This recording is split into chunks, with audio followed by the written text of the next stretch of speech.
Hey guys, it's CarGuy11. Welcome to another live stream.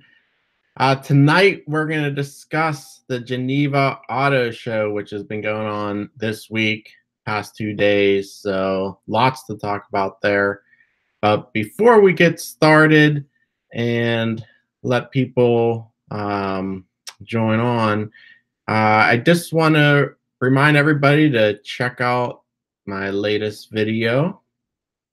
And I hope you all enjoyed it. It was a pretty good one. Talked to a Michelin tire engineer, and we talked about all the different C7 Corvette tires, and lots of great information there. Plenty of good info for you guys to learn about which tire option is best for you. Really depends on how you drive and where you drive. So definitely check that video out if you haven't yet. It was a good one. So all right. So who do we have on tonight? Hey, CarGuy11, thanks for joining us tonight. Definitely say hi as you're tuning in, and definitely tell me what you think about some of these cars we're going to talk about. And there are so many from Geneva. It's actually hard to cover. It's hard to make sense of it all. And the funny thing is, why does this auto show do so well? And all the domestic auto shows, it's a struggle, to get manufacturers to show up, to get good coverage. It seems like the auto shows are dying here in the States, but overseas, they're bigger than ever. I mean, look how many reveals. It's just unbelievable, really. It's overwhelming in a way, and like I said, so many manufacturers are releasing updates and new models. It's just some of these I've never even heard of. So I'm definitely not talking about all of them. I'll just pick out some of them I thought were pretty interesting. But if you want me to cover one, or if you want to discuss one, definitely let me know. But just look how many here. And again, it's impossible to cover all of them. I actually applied and I did get accepted to go to this show. So maybe in the future I will make it there. But it's just, like I said, overwhelming. Hey, Carlos, thanks for joining us tonight. Wow, what a lineup. Yes, I know. Look, and it's still going. That was just production cars, and now it's these are concepts. And yeah, crazy. So, like I said, this I can understand where automakers would have their own private event to stand out, because how can you get coverage with all these models? So yeah, very crazy. But let me just start it off with the high end here. And this one, I can't even really pronounce the name, but the new Bugatti. This is a one-off car. I mean, somebody, one very lucky person's buying this. It's about $19 million US dollars. Unbelievably crazy. I know Applejack's, I'm not sure if he's on, but he commented on Facebook, about this car. And yeah, it is insane. The most expensive car ever in history. And only one of them. And I don't know who the new owner is, but geez. Personally, for me, I really can't fathom, and I don't know. I'm not really interested in a car like this. It's just going to sit. It's never going to be driven. And it's just an art piece is what it is. pretty cool, 6 exhaust tips. So that's pretty neat about it. But hey, Olive Garden, what's up? Thanks for joining us tonight. But yeah, they didn't even show the interior of this car. And in black, it's really hard to see the curves, but it does look cool. It's a little longer than the Chiron, but 19 million. Geez, that's that's pretty crazy. Pretty crazy. All right, let's keep moving. There's, like I said, there's so many. Let's the next one, very expensive as well. I think this is $3 million. Is McLaren Speedtail, and this is a GT car, something new to their lineup. It's more of a road touring car, and this is going to have, again, another twin turbo V8 like they traditionally do. 746 horsepower though. And oh, I guess I didn't mention the Bugatti had I think it was 1500. Let me just verify that here. It still has that quad turbo W16. Yeah, like 1479 horsepower. So yep, massive amounts of power. This one is, like I said, the McLaren 746, and then it has an additional 308 from the electric motor side of it. So I don't know if I like the looks of this thing, to be honest. It looks like a concept car from, like, it reminds me like from the 80s or something, especially with these wheels. I mean, these are fixed. They don't move with the wheel. It just looks kind of odd to me. It almost looks like, dare I say it, the GM Saturn EV when it first came out, like 86 or something. I might upset some people saying that, but I don't know. It's not doing it for me. Not doing it for me. And this is $3 million, I think. $3 million. No, 2.2 million. So it's supposed to go on sale in 2020. So that's another expensive one. And then one final real expensive one I'm going to talk about is the Koenigsegg. And this one I'm more happy with. This is called the Jesco. And they're actually trying to hit the world speed record, 300 miles per hour with this car. This one is not capable yet, but they're going to work on trying to get that. This is a twin turbo 5-liter V8, 1500 horsepower on E85, and it can run on 93 or E85. And the interesting thing about this one, it's no hybrid. It's all gas V8 engine. So that's very surprising because Koenigsegg before were hybrid. And then on top of it all, they designed their own DCT transmission to handle that power. It's a 7-speed DCT, and they, like I said, they designed it in-house and to handle that 1500 horsepower. Koenigsegg is a very interesting company. I do find interest in them. I like them.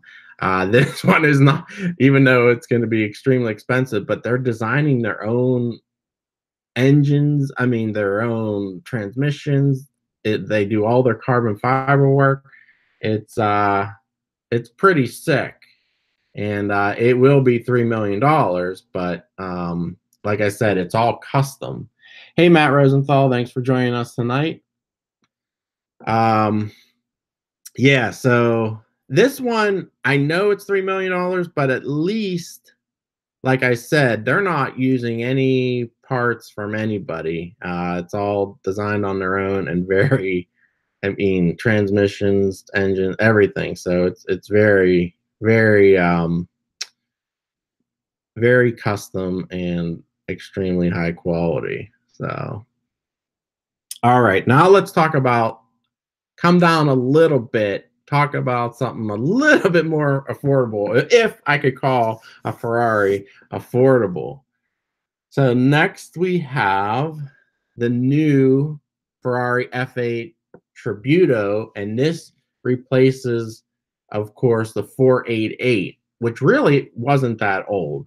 And it's just a refresh. It's a restyling. It's not an all-new vehicle, but it has an upgraded engine, the same engine that was in the Pista. So it's 710 horsepower from the twin-turbo 3.9-liter V8. They're saying 0 to 62 in 2.9 seconds. That's all great. It didn't really need more power, but I think the best thing about this car is the styling update. I really like it. I especially like the front compared to the 488. The 488 had such a wide, tall grille here. I did not like it, and that's one thing I don't like about the C8 renderings I've seen, was that very tall grill here in front. So this makes it look a little bit better, and it has that air scoop coming over the hood. I also do like the rear end here. Although the past rear end was pretty nice with the single rear light. This has the quad. The interior, I think, is an improvement. It's a lot nicer. But yeah, it's just a refresh, really, with the restyling. And I think they introduced the 488 in the same color as well. So they're going for blue instead of the red.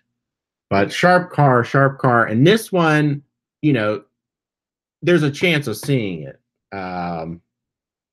you know, on the road, or at least there's a chance of seeing it, put it that way, compared to, because I've seen a 488 even locally. So you're not going to see those other ones ever. This one may be driven. So, but to that same kind of class here is the updated Huracan, which is now called the Huracan Evo, and this is the Spider version, but the coupe was revealed a few weeks ago. What would you guys pick, the Lambo or the Ferrari? I go back and forth. I mean, I do like the styling of this Huracan as well, and the V10 naturally aspirated engine is still there. That's pretty cool. That is pretty cool, with 631 horsepower. And it's, like I said, no turbos here, just a naturally aspirated V10. No electric hybrid in either of these, the Ferrari or the Lambo. So very cool car. Again, this is a refresh, but a much needed refresh, especially with the interior here. This screen was using pretty old school tech, so this is a nice update. And then but I like the styling of it. I don't know, I go back and forth. I may lean toward the Ferrari, but what do you guys think? Which one do you prefer? Carlos says, I'd take the new Lambo, but wouldn't complain with that Ferrari either. Yeah, I know, really. First world problems here. We're trying to decide over two beautiful cars. And again, this is the convertible drop top. But yeah, man, it does look sweet. So, all right, let me move on now to getting more affordable. And this time we're talking Porsches, and we've been talking recently on these chats about the Caymans and the GT4s. Unfortunately, nothing to report in Geneva here. Wasn't really expecting the GT4 to show, but they did bring this 718T, which is basically a base model Cayman, a non-S, with some sport option packages on. It's an option package, save some money, sort of like the GTS is for the Cayman S. It has like bundles all kinds of sport packages at a reduced price. This is the non-S sport package, so it bundles the adaptive suspension. It does save a little bit of weight. They don't give you the radio and stuff, but everybody puts the radio back in. And then it has, like, different wheels, has that different fabric inside here, the fabric pull handles, stuff like that. And it saves, they're saying 5 to 10% over a regular base Cayman, if you put all those packages on a base Cayman. So nothing too exciting. Last week I did talk about them possibly bringing a 6-cylinder engine into the Cayman range and a non-GT4 model. We'll see about that. There's still a lot of speculation there. But still looking forward to that GT4 coming out, and it's probably not going to appear now until Frankfurt Motor Show in September. So we got some time to wait for that, unless it leaks early. But really, Porsche never really debuts anything. Well, I mean, they're not going to debut it in New York, put it that way. They would typically debut their models in European in Europe. So. And then one other one they brought is the new 992 911 Cabriolet. So not too much to talk about there, just how it looks. So they just introduced the coupe, and now the Cabriolet is here. Now this, I do not like the interior, this stubby shifter of the PDK. I'm not a fan of that. Of course, they are going to let you have the manual, not yet, but they will be bringing a manual here soon. But I don't like that. I mean, I guess I can get over it, but other than that, I do like the new generation. I like the rear the most of the new gen. The front, I don't love the again, that grille, wide, tall mouth. I rather have it slimmer, more styling there. So, all right, I'm gonna move on again. Next, the 2020 Audi TT RS, and the reason I bring this one up is because it is the RS. It has a 5-cylinder engine, 2.5-liter 5-cylinder, putting out 400 horsepower, and that sounds like a mini V10. So it's pretty cool. It's just a refresh of this.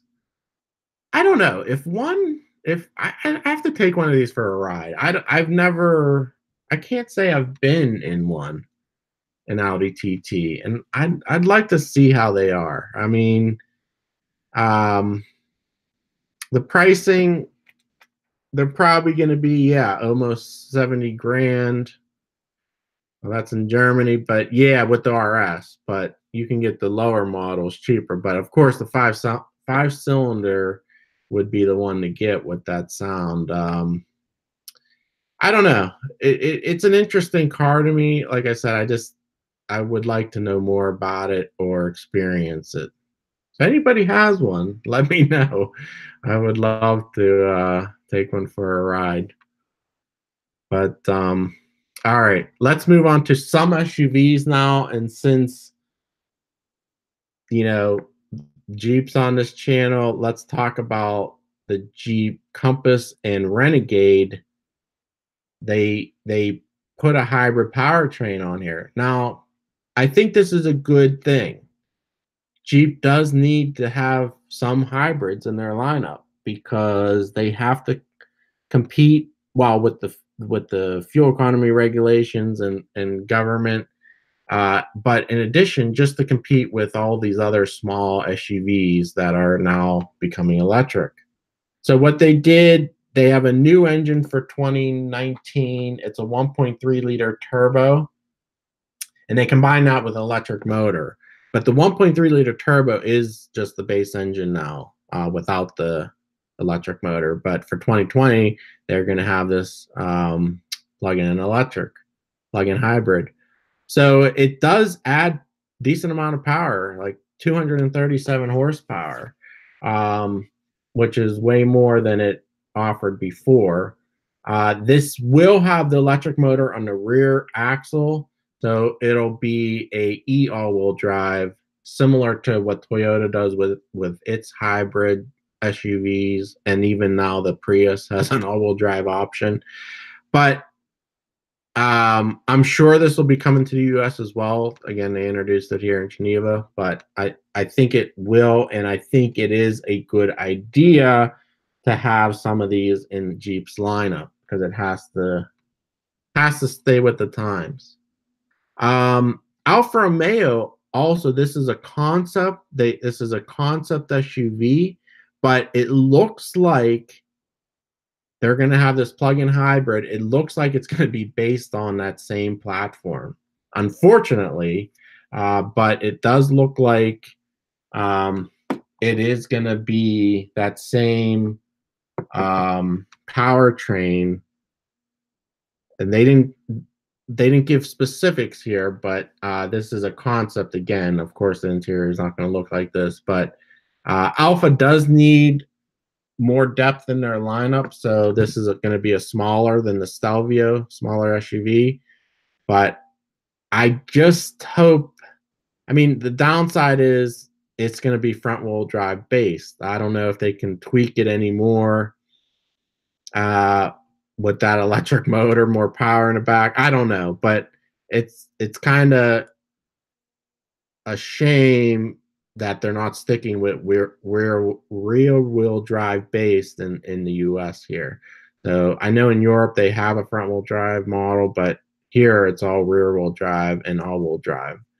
But there's no definites here. It could, they're saying it could also be a shortened version of the Stelvio, which I would like better, but with that hybrid powertrain, it looks like it's similar to that those cheap Jeep models. So we'll just have to see. Again, it's not concept, not out yet. All right, and then staying with the SUVs here, this one is the VW Touareg, and the reason I bring this up is because the Touareg's no longer sold here, and VW is struggling in the US. So why aren't they selling this here? I know they have the other large model, but this is like smaller than that. This is like a 5-passenger, not the 3-row, but I think it would still sell decently. And again, SUVs are selling like crazy here. Why not bring these models? And this is the diesel. They brought back the diesel. It would be awesome. A V8 TDI, decent fuel economy out of it. I know it would be expensive, but you know, again, people are buying SUVs here, and I think they could capitalize on that. And then they also brought this other one to the show, and this is called the VW TRoc R. And again, a small SUV. This would be smaller than the Tiburon, but again, this is very popular in the US right now. 7-speed dual clutch, and it has almost 300 horsepower. It's sort of like a Golf R, but the SUV. So that would be awesome to have here. I don't know. I don't know. They're, instead of like they are refreshing the Passat and the Jetta and stuff. I mean, I don't know how many people are buying those. They need to bring the SUVs here. And again, this one would be a pretty exciting model. Of course, they wouldn't. They would also sell base trims, not this TRoc model. So, but anyway, guys, those are the ones I picked out from Geneva. Of course, like I said, there were so many there, but I just kind of picked out what I thought were interesting, and but definitely, you know, comment below, or if you're watching us back, put it in the comments which ones were your favorite. You know, so many to choose from there. So, but maybe one day I'll get there and get to see some of that. So, all right, guys. Well, again, hope you enjoyed this overview of Geneva. The next auto show is New York Auto Show in April, and I will be there. So definitely stay tuned for that one. Hopefully we'll get some real exciting reveals here, possibly C8. I'm also looking for Bronco, but nothing confirmed yet. We still have some ways to go. So, but anyway, guys, all right, I'm going to end it here. Hope you all have a good night, and I'll see you in the next one. Take care.